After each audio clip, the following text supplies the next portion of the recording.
Got another good one here. 2012 Subaru Forester. This is the SJ5 and it has got the FB20 engine. Complaint is that this car does not start. So the history I was given is there was someone who came here to put a tracker in the car. Something I'm not really a fan of. And in the midst of his working, he says that he lost power. The car could not start. And he tried to fiddle with it, tried to get it to start. After an hour, he gave up. Went back to the office, and they sent a Subaru specialist to come and try to start the car. He came with a bunch of modules, inserted them in the car still could not start.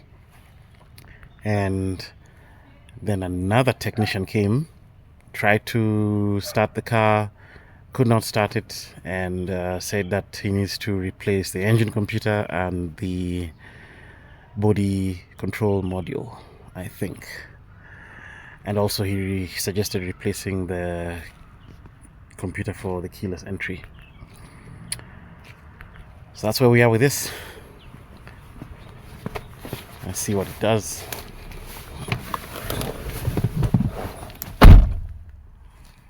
So this is the push button system, and you have the key. Let's try and see what happens. So we're going to push the button. So the button is pushed and the car has come on, and let's push the button again. It remains off on the dash, but that remains on. And let me press on the brake. That's interesting. So when I press the brake, the green light actually comes on and put this flash off. So there we go. So I'm pressing the brake, release, press, release. So this car really is good to go, but let's press it. The button goes off, nothing happens, and press the button again, and that's the message you get here. So let me do that again. So key off, key on, try to start, nothing, key off.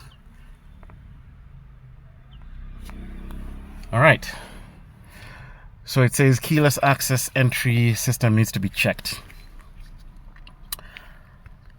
Again, I will ask the question, where do you begin from here? You're going to put a scanner on this thing?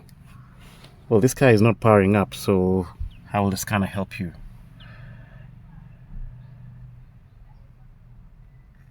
So scanner will not help you in this situation.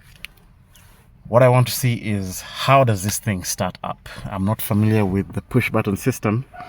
I've not diagnosed any issues with this ever, but I don't need to diagnose it before to know how it works. All I need is a wiring diagram. So let me pull up the wiring diagram and then we see what this system needs to start. Here we are in our technical information system. Let's look for the push button start system, and we have the gasoline engine non-turbo. So we have a keyless access control module, and here we have our push button ignition switch. So when we depress the switch, we short these two lines together. So what are we sending to the keyless access control module? Are we sending a power or a ground? To know that, let's look at the other side of the legs, and that's D and E. Follow D and E. We come here to this rail here, which connects to ground. So that's a ground rail. So from that, we know that when you push the button, you send a ground on C30 and C28. Now, what does that do? When you push the button the first time, you power up the accessory. When you push the button the second time, you power up the ignition. So if we come up here, we see an accessory relay, which is a push button start, and that is controlled on C4. And here we have IG relay 1, and up here we have IG relay 2, which are controlled on C6 and A9. Again, what are these controls? Are they powers or are they grounds? To know that, again, let's look at the other side of these three relays. So that's A, B, and C. So if we go here, we find A, C, and B, and that connects to our ground rail. So now we know that A9, C4, and C6 are power side controlled. So just by looking at the wiring diagram, we can already see how this system is working. We get an input via a ground control from the push button switch, and then we get an output via a power control to our three relays. So here's my game plan. What I want to do is, I am interested to know if we have control of these three relays. So we're going to set up picoscope, and we are going to probe three channels. Channel 1, we are going to probe the C4 accessory relay control. Channel 2, we are going to probe the IG relay 1, and channel 3, we're going to probe the IG relay 2 control. From that, we will know whether our problem is the control module. Do we have a control problem, or our problem is on the relay side? So 3 channels and 1 test will give us our next direction. Now, where does the keyless access control module live? A is connector B572 and C is connector B574. For Subaru, B is bulkhead. So let's go to the bulkhead wiring harness, and we're going to look at the engine compartment. Gasoline engine, non-turbo model. And we're going to look for B572, and there it is. So this is to the right of the instrument, not the instrument panel, the right of the dash. So under the dash. So let's go there and fish out this module and make our connections. Our keyless access control module is under here.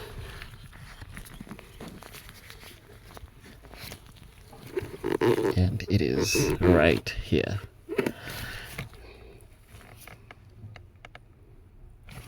So there's one connector here, and then the others are up. So the 3 connectors. Let me probe those and then set up the picoscope. Pico is set up. So let me just show you the connections.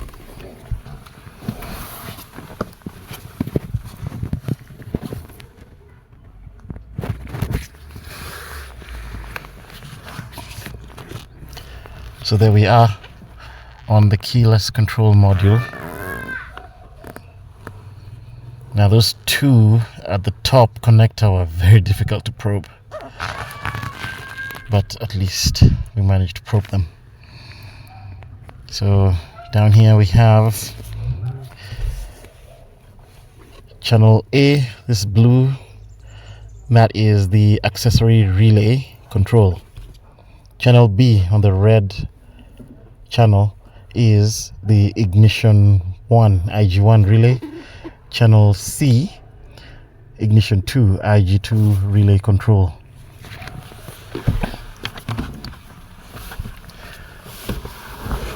Okay. So I'm going to start the scope, and I'll focus you on the button so that you can see what I'm doing. So there's the ignition button. Let's start the scope. Scope is running, and we're going to press once for accessory. There we have accessory power. We're going to press the second time for ignition, and look at that, we have ignition power. And then press it a third time, it'll go off. Stop the scope, and let's see what we have. So do some measurements. So when we hit the accessory position, we have 11.58 on that relay control wire. That's a good feed. 11.8 on the IG1 relay. That's a good feed. 11.7 on the IG2 relay. That is a good feed. So just 3 channels, and I already know we do not have a problem with our control module. We don't have a problem with our control module. We do not have a problem with our ignition switch. We do not have a problem with the power feed to the control module. We do not have a problem with the grounds to the control module. All that just by 3 channels connected to the scope and putting the key on. How quick is that? We've eliminated a module issue. Right now, it looks like we have an issue with our relays or the output from the relays. So the next thing I want to do is go to the wiring diagram and find out where my relays live. So the IG1 relay and IG2 relay. So let's go to the wiring diagram, look at the component locations and see where they live, and we go to those locations. And what I want to see now is the signal reaching IG2 and is it reaching IG1? Because right now we are here and we are here. So let's go to the wiring diagram and look for those component locations. IG relay 2 is on connector B225. IG relay 1 is also on B225. Now that means that's a common connector, so let's see how it looks like. B225, here it is. Oh, so that's the relay holder. And okay, let me see where the pins. 10, 12, 13, 11 is IG2. 7, 8, 9, 6 is IG1.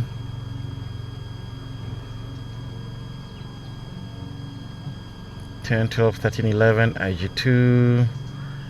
7, 6, 8, 9 IG1. So it's these 2 relays, and this is the back of the relay holder. So let's see where it lives, because I don't know where it lives. B225.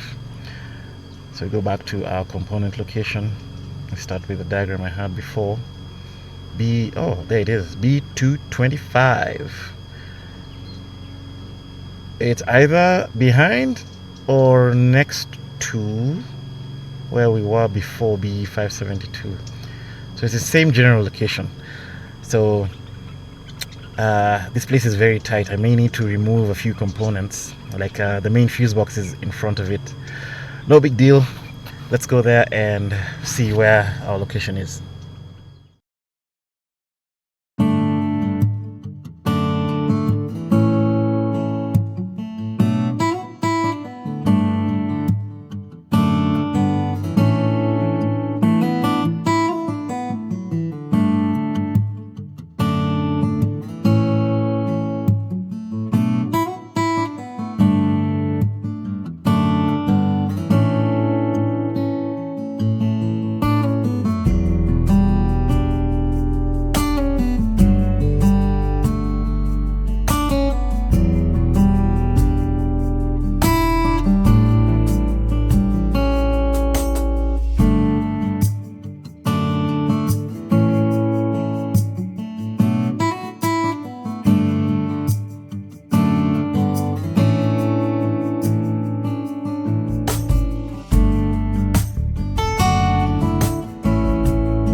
that's our relay block.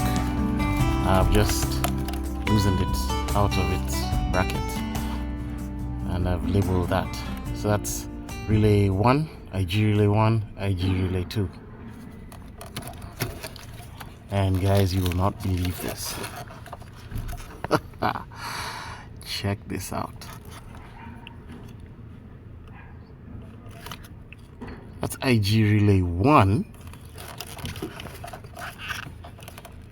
The wire is out. It's ridiculous. That's the wire for IG relay 1. Now, I'm seeing something here. Let me just try and get a close-up.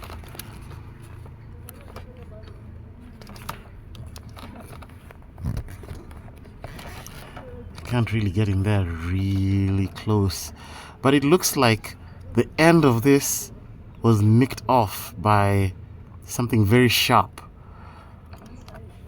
So I suspect the guy who was installing the tracker maybe was trying to cut some wires, and I think, or install something, because there are these wires up here.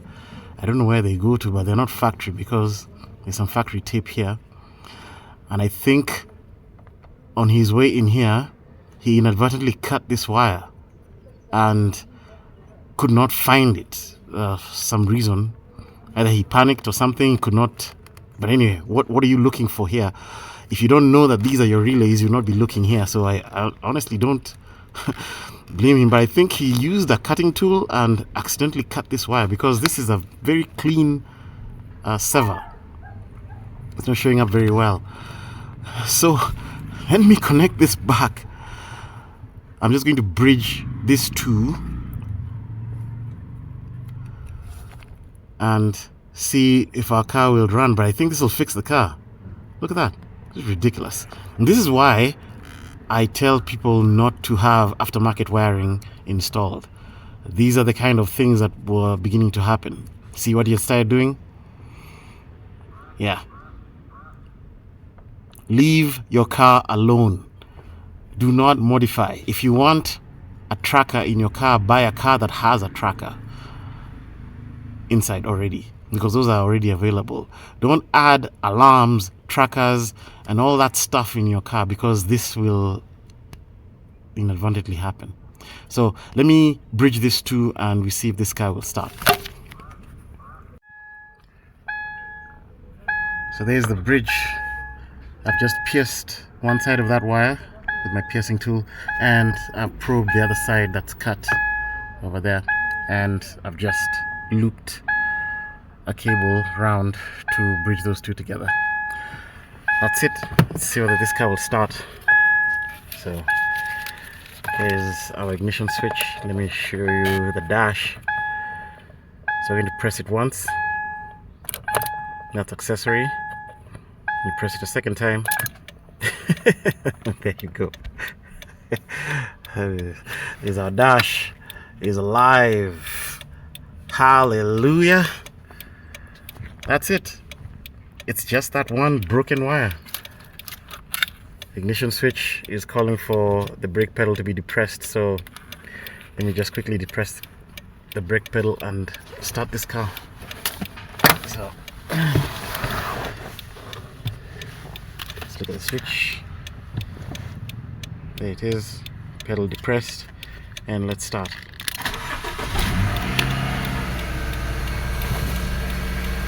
And there we are running.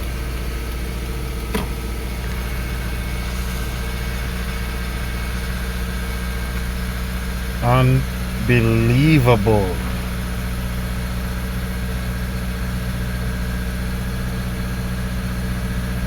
Looks like we have two faults there. There's lane departure and something else, but that's not why I'm here. I was here to start the car, and we are started.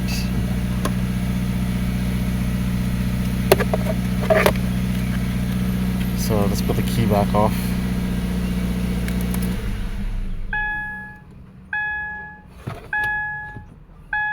Key on. Ignition on. Brake. That's it.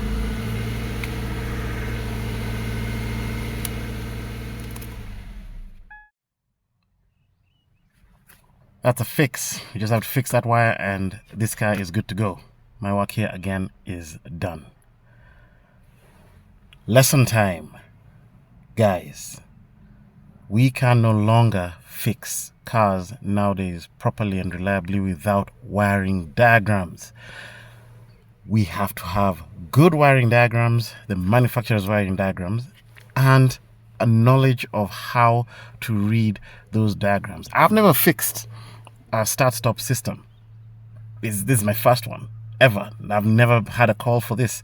But how was I able to fix this? Simply by having a wiring diagram. Guys, this is important. It's time for us to learn how to do this correctly. Think of what should have happened to this car. This car was going to have, what, 1 or 2 modules put in here. They were going to put an engine computer. They were talking about keyless control module. All that for just a broken wire. So much time would have been saved had I been called early enough and had this been done early enough. So he is down 3 diagnostic fees from other people plus my diagnostic fees just because the wire was cut. Get this done right the first time. Have competent diagnosis done the first time and save yourself some trouble, save yourself some headache. That's it. See you next time.